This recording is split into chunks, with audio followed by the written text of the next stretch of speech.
We can show you live images of this ECOWAS meeting, so West African leaders meeting to discuss the ongoing coup d'etat in Niger. Let's get you some analysis on the situation. Leonardo Villalón is a professor of political science and African studies at the University of Florida. Leonardo, thanks for speaking to France 24 this afternoon. That ECOWAS meeting is well underway now. We're showing images of that. Let's say the options of leaders there seem to be increasingly limited. For you, is the bloc playing their last card in hand at this point? Well, I think it's very clear that the stakes are very high today. The bloc has issued an ultimatum that was ignored. And I think the various attempts at negotiation, the bloc, we saw a little bit of a breakthrough in the last day or so, but very little has been accomplished. The military option seemed to be the threat that was hanging over. It was the sort of main threat that the bloc was using. That's increasingly, as we've just been hearing, being faced with opposition and seeming to be more and more unlikely and more difficult to imagine, frankly. And so the bloc now is faced with a very difficult sort of set of choices. The sanctions as well that have been imposed are being severely opposed by people because for the obvious reason that they're hurting the majority of the Nigerian population.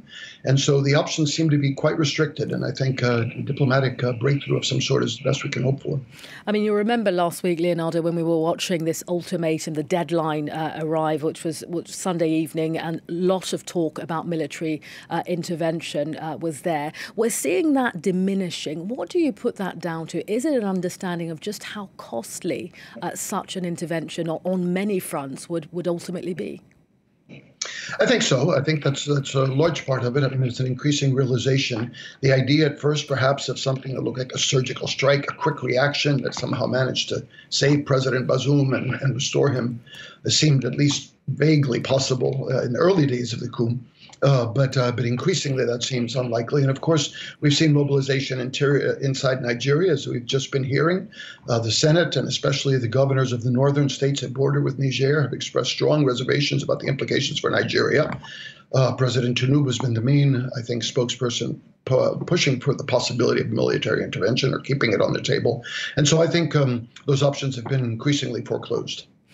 The credibility of ECOWAS is a question that's been raised quite a lot in all of this. Is their credibility affected in all of this? It's certainly if they're not able to get the junta to change its mind, or are we simply expecting too much from the ECOWAS bloc too soon?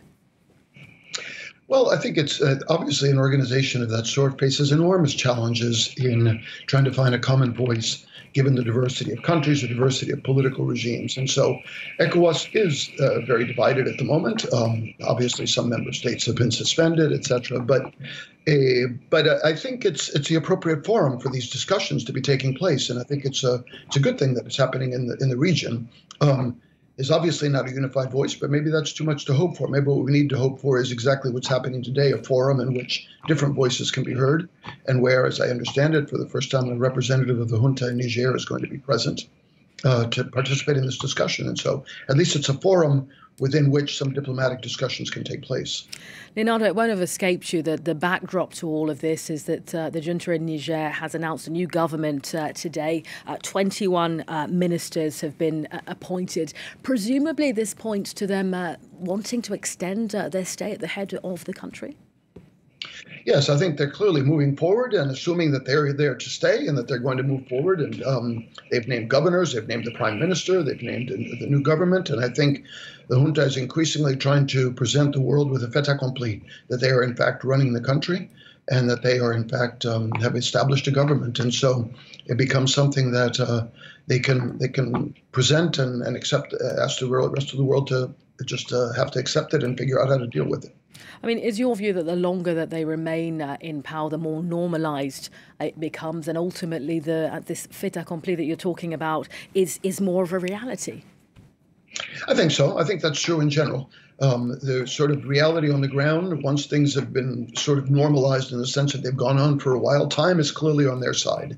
And the longer they're there and the longer they sort of move and function like a government and with various things, governments do, name ministers, et cetera, the more difficult it is to sort of challenge them. And so, yes, I think that is exactly, they're counting that time is on their side and holding out and moving forward. You spoke about the divisions within ECOWAS itself, and certainly in Nigeria's parliament, where there isn't for some any appetite at all in terms of moving forward for a military intervention. I want you to think about public support, certainly images that we're seeing in Niger of people out on the streets in support of the junta. What do you make of that? Is it because the images are from Niamey and that's not representative of the rest of the country? Or is this a public opinion, you know, essentially at its best from Niger at the moment? I think it's extremely hard to tell. Obviously, we saw in the immediate aftermath of the coup, public mobilization in favor of President Bazoum and against the coup. That didn't last very long. And now we're seeing the kinds of images of lots of young men, as we're seeing right now, on the street in favor of the coup. In Niamey, honestly, it's not very difficult to mobilize tens of thousands of young people in a capital city to sort of protest and demonstrate their anger and frustration with their living conditions, etc. So how much that's reflective of broader public sentiment, it's hard to know. I'd say a couple of things. That President Bazoum's election was very divided, but there was increasingly support for him in the 2 years since he's been elected. And I think it's probably fair to say that the country was fairly evenly divided between people who were quite supportive of him and those who were against him. And to the extent that that reflects what people now believe, I would suspect that the country is still pretty divided in terms of those who are in favor of the coup and those who are against it.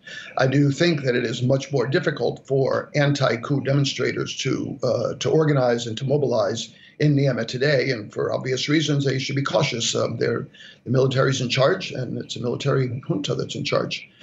It's also important to note that, we're seeing these images in large parts of the country. Niger is a largely rural and vast country. For many people, the things that happen in Niamey, these kinds of things may seem far away and relatively distant to their lives.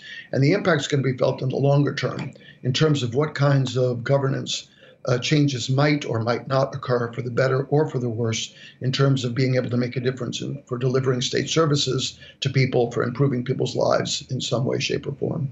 All right, Leonardo Alfonso Villalón, you're speaking to us from the University of Florida. Thanks for your time today. My pleasure. Thank you.